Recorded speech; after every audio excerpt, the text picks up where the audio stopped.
Guild Wars 2 is a true success story in the MMO genre, especially moving into 2023. This game has certainly had its ups and downs, but overall in 2023, this older MMO is as strong or stronger than it's ever been, with incredibly unique mounts, a great monetization system, and truly a higher player count than we've had in a long time. There really hasn't been a better time to play Guild Wars 2 in a long time. And today, friends, I want to give you my 9 reasons that I personally can't stop playing Guild Wars 2. And if you're a newer player, you're looking for a new one, or maybe you just want to revisit this one, these are the 9 reasons I think that you should jump in. What is happening, everybody? My name is Bright Life. This is my fancy shirt. Yes, it is fancy. It does have a collar, I promise. And today we're going to be talking about the 9 reasons to play Guild Wars 2 in 2023. Before we jump in, really quick, if you don't mind, hit that like button below it. Let's be seen by more Guild Wars 2 players. But without further ado, let's jump into my list. All right, now coming in at number 1, I gotta talk about the recent ArenaNet year-long roadmap that they just released this last week. Now, I am going to be doing a longer form video, really reacting to the details of this letter, but essentially what's going on, especially for the new and interested player, is ArenaNet is reallocating its personnel throughout its development process to make sure that there is more content coming more frequently for its dedicated player base, which I think is awesome. They say a lot of great things about even taking some of the great systems that already exist within Guild Wars 2, revamping them, focusing on them, taking them from a B- to an A+ in my opinion, and I think this is the best thing that ArenaNet could have done right now. I think that Guild Wars 2, in essence, is a quote-unquote complete MMO. It has almost everything that you would really want in an MMO of its style. Of course, we could add some player housing, we could add some other features that would make it maybe a little bit more complete, but at the end of the day, the systems in Guild Wars 2 are already awesome, and it's cool to see them say, listen, we're gonna take these awesome systems and make them even better. That makes me really excited, but for the new and kind of uninitiated player, you just need to know this.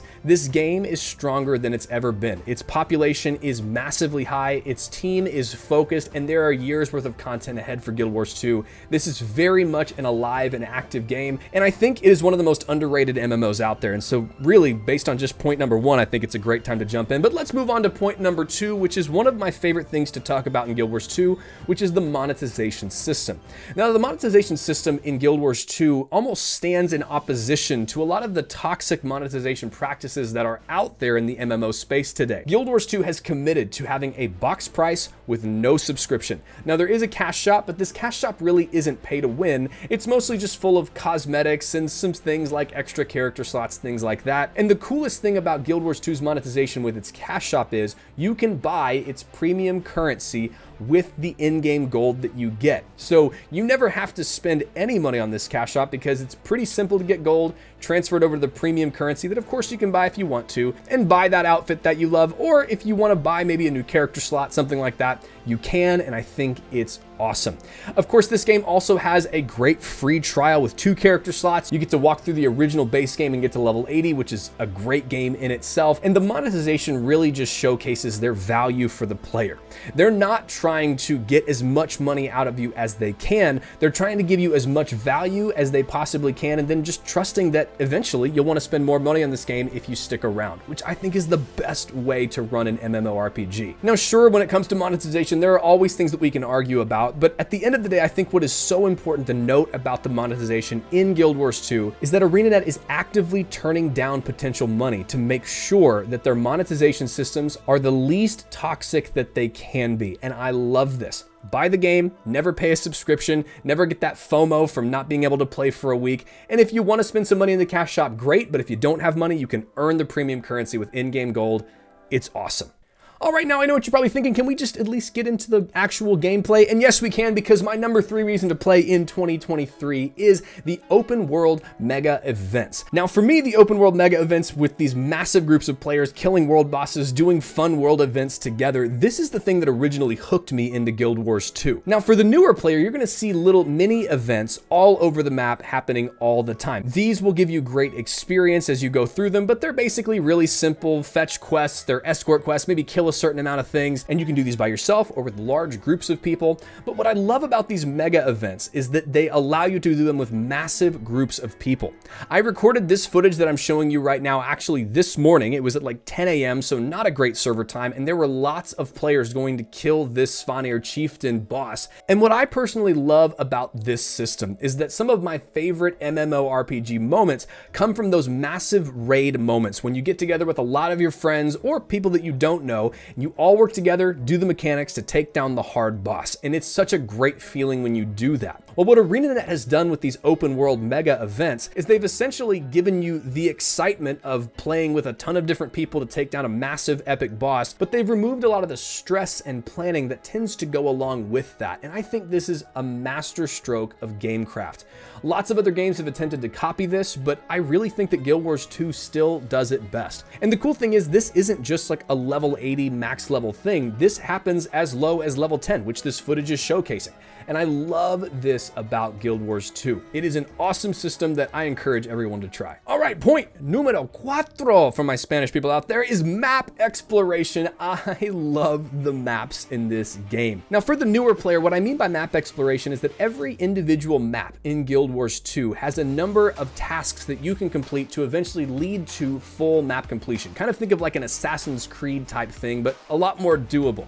There's waypoints, points of interest, vistas, there are heart quests to do. There's just a lot of stuff on these maps that you can do as you go. Each one of these activities gives you experience points, but really the thing that makes this amazing is that these maps are incredibly gorgeous. Like walking through these zones, especially with headphones on, which we'll talk about in a moment, is a true joy, and I would encourage everyone to do it, but I love the map exploration in this game. All right, and number 5 goes along with map exploration, but it's the mount system in this game. Now, the mount system in this game for the newer player is a lot like the dragon riding mounts in the new World of Warcraft expansion. Now, I know Guild Wars 2 veterans, they stole that from Guild Wars 2's Sky Scale mount. I get that, but let's talk for the new player here for just a moment.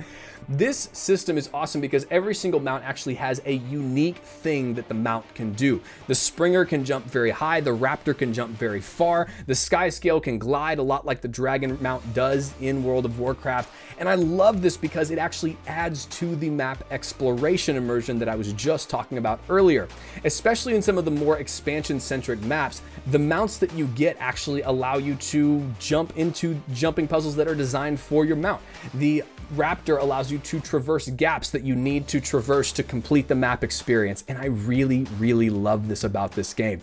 What I do find interesting about this game, and again, it's very underrated in my opinion, is that World of Warcraft made a whole expansion really around one mount, the Dragon, which was a pretty direct copy of the Sky Scale in Guild Wars 2, but Guild Wars has 9 mounts currently, and I'm sure they're planning to add more in the future, each of which have a unique skill used to get around the map in a unique way, which I really love. Now, the other really cool thing about mounts is that some of them, like the Raptor and the Springer, are very easily attainable through the Path of Fire expansion. You just get them through the main story quest, but there are some mounts, like the Sky Scale, that take months to get. Like, you really have to work hard for them. And what's cool about this is you can do everything that you need with those initial mounts that you get, but when you see someone with a Sky Scale, you know that they spent the time to really go after this mount. And I think there's a cool sense of accomplishment in that. It's a lot like seeing the Time Lost Proto Drake in World of Warcraft. You know that that person spent a lot of time and energy on that mount, which I think is really cool. All right, now number 6 might be a little controversial, but it's the open-ended end game in Guild Wars 2. Now, one thing to note is that Guild Wars 2 is not like traditional vertical progression endgames, meaning that you're constantly grinding for a new level of power once you hit max level.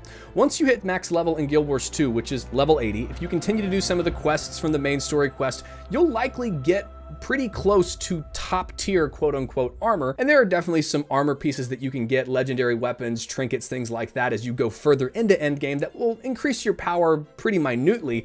But at the end of the day, this game is designed around a horizontal progression system called the Mastery Point system. Now, the Mastery Point system typically works around kind of like the Champion Point system in Elder Scrolls Online, where you're getting very minimal boosts in quality of life things, like your Springer can jump higher, your Raptor can go further, you can learn to create legendary weapons that look freaking awesome, by the way. But what ArenaNet is doing here is they're trying to allow the player at endgame to really go after whatever experience suits them best without any big obstacles. goals. Now, for some people, especially those that might enjoy an end game like World of Warcraft or Black Desert Online, this can seem a little bit weird, but at the end of the day, Guild Wars 2 wants you to be able to chase after the raiding scene, which is a great scene in Guild Wars 2. They want you to chase after the PvP scene if you like that, or even the true endgame in my opinion, which is the transmog scene.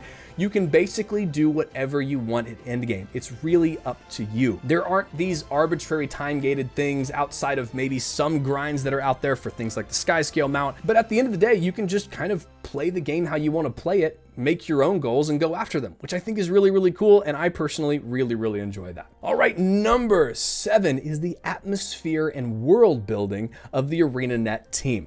For me, the biggest surprise coming back and really immersing myself in this game with headphones on and just really enjoying the game's visuals is this game does music and world building in a way that would blow your mind. It is so impressive.